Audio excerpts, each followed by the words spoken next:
Alexandre. Nascido na Macedônia, ele tinha um objetivo ambicioso: dominar o mundo. E não é que ele quase conseguiu? Alexandre era um gênio militar, um estrategista nato, um verdadeiro Pelé das batalhas.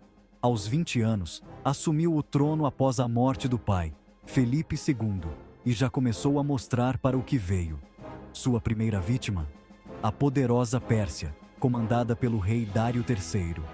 Alexandre liderou seu exército em batalhas homéricas, Granico, Isso, Tiro. Ele esmagou os persas, conquistou o Egito, onde foi aclamado como um deus, e fundou a cidade de Alexandria, uma maravilha do mundo antigo. Morreu jovem, aos 32 anos, mas deixou um legado colossal, moldando o mundo antigo e disseminando a cultura grega como quem espalha café em pó no filtro. Da Grécia, a gente viaja até as estepes da Mongólia, lar de Genghis Khan. Esqueçam a imagem de um cara brutal e sanguinário, que convenhamos ele também tinha um pouco, vai. Genghis Khan era um gênio estratégico e um líder nato, que unificou tribos mongóis divididas e criou um dos maiores impérios que o mundo já viu, maior que fila de banco em dia de pagamento. Sua arma secreta? Uma combinação letal de cavalaria, arco e flecha e táticas militares inovadoras, tipo um GPS no meio da guerra. Sob seu comando, o Império Mongol se expandiu a uma velocidade assustadora, mais rápido que pipoca estourando na panela. Promovia a tolerância religiosa, incentivava o comércio e estabeleceu um sistema de correio eficiente que conectava seu vasto império, mais conectado que internet de fibra ótica.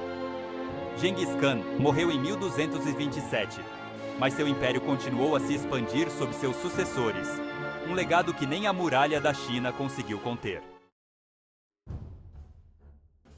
Ave César! Da Mongólia, a gente aterrissa em Roma, a cidade eterna, para falar de Júlio César. Preparem-se para intrigas políticas, batalhas épicas e uma boa dose de Veni, Vidi, Vici. Júlio César era um homem ambicioso e um gênio militar, um verdadeiro coringa da história. Suas campanhas na Gália são estudadas até hoje em escolas militares, tipo matéria obrigatória para passar de ano. César era um mestre em estratégia, logística e propaganda. Ele não só vencia suas batalhas, como fazia questão de divulgar seus feitos para o povo romano, um verdadeiro mestre do marketing pessoal.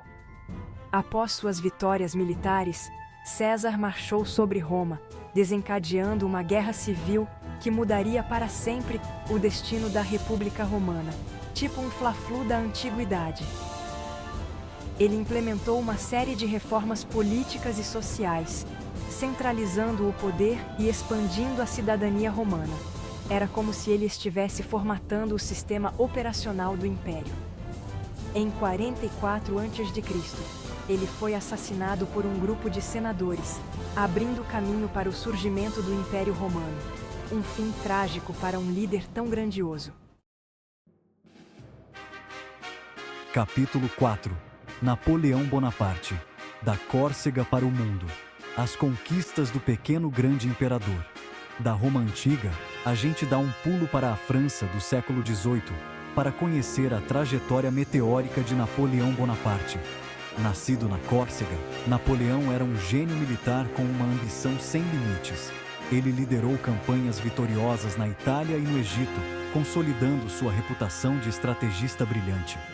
Em 1799, Napoleão deu um golpe de Estado e se tornou o primeiro cônsul da França. 5 anos depois, ele se autoproclamou imperador da França, iniciando um reinado marcado por conquistas militares. Sua invasão da Rússia em 1812 se tornou um desastre colossal.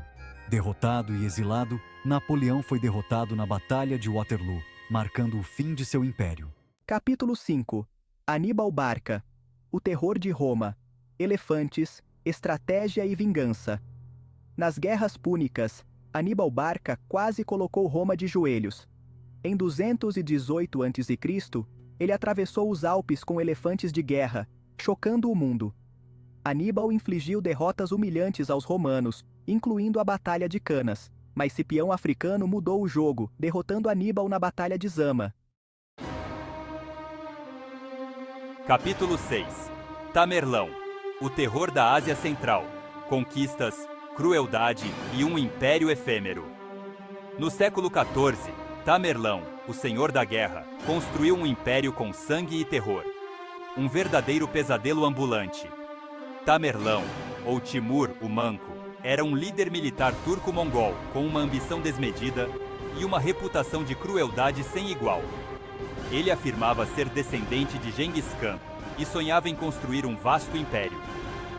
Tamerlão liderou campanhas brutais que devastaram a Pérsia, a Índia, o Cáucaso e a Anatólia. Suas táticas militares eram implacáveis, marcadas por massacres e pilhagens. Mas ele também transformou Samarcanda em um centro cultural vibrante. Após sua morte, em 1405, seu vasto domínio se fragmentou em reinos rivais.